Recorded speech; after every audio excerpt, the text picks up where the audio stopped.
Hello guys, and welcome to my production context video essay slash podcast. So today I'm going to be talking about different movies from different eras, and I'm mostly going to be talking about the representation of women.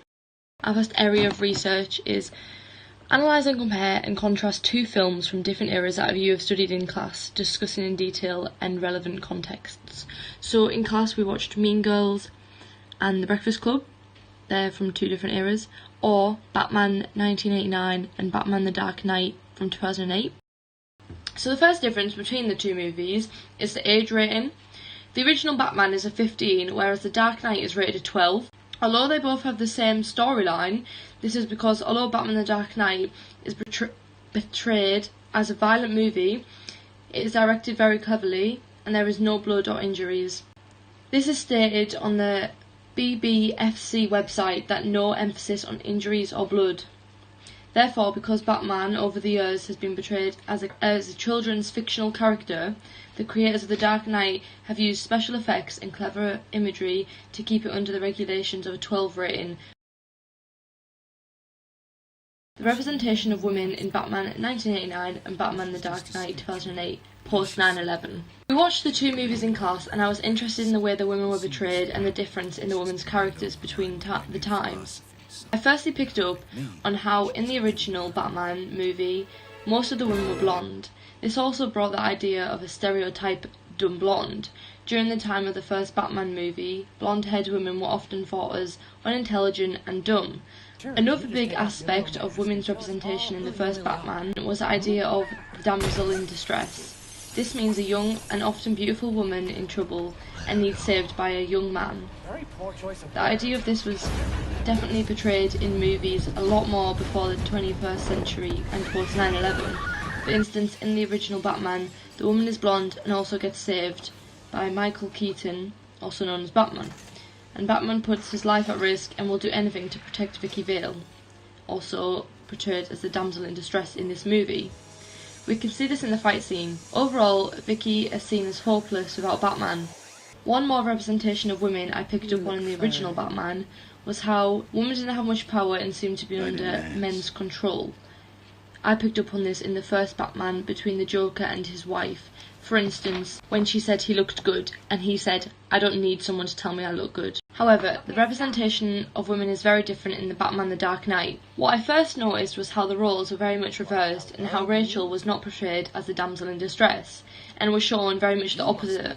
She was shown to be a strong, independent woman who was brave and stepped in for Batman at times. Although Batman was still seen to be the hero, Rachel was also shown to be the hero in this movie.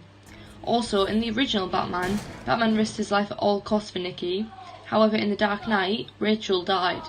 This was a revelation because typically the man died for the woman to live. Rachel had a lot of power in The Dark Knight and was also a liked character by the audience.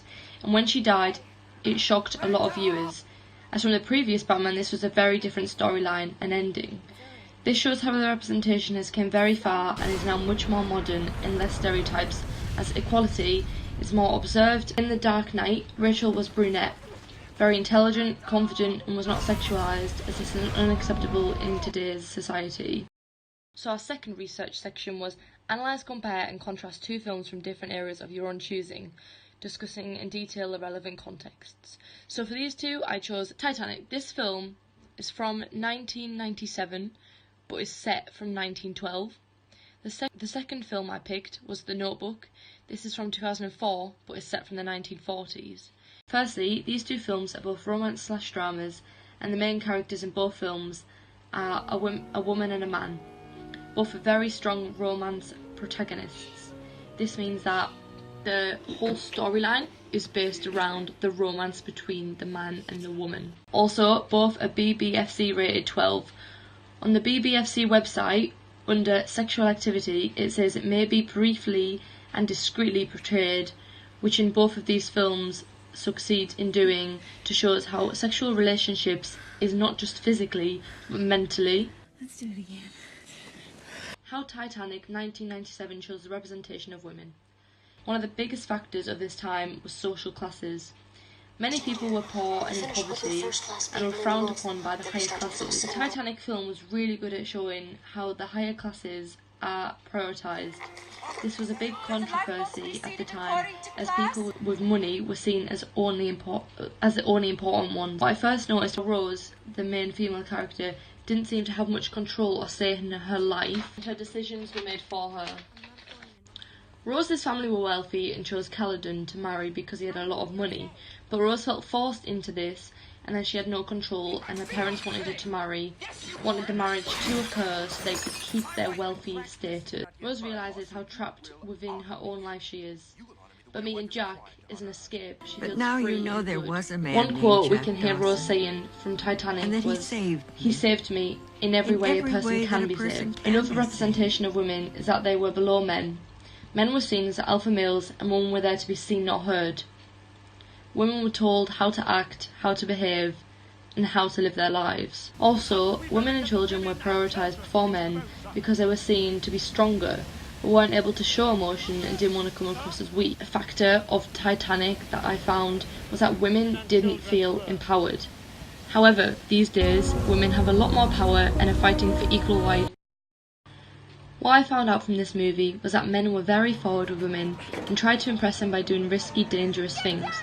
We can see this from the offset when Noah tries to impress Ali by climbing up on the Ferris wheel and hanging from it to impress her, to try and get her out to go on a date. One quote I found from The Notebook, which showed the representation of women, was how Noah said she had everything at her feet. This shows how people from different backgrounds and classes can fall in love no matter what their social status is, or where they have come from, or their background.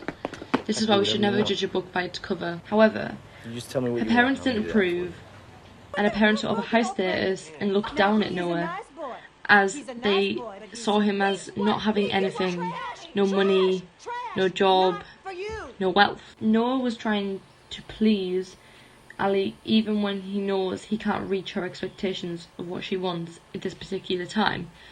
The example I found from this was when Ali was telling Noah how she wanted a house with blue windows and a balcony going all the way around. So another thing I noticed was Ali's parents reverted to Noah as trash. This was because he didn't have the same status as them. Ali moved on and she met a person with the same status as her, so her parents approved and they really liked him. One very important moral I got from this movie was don't fall in love with money or materialistic things. Fall in love with people. Also, another big concept I got from both these movies was that you can love more than one person at the same time.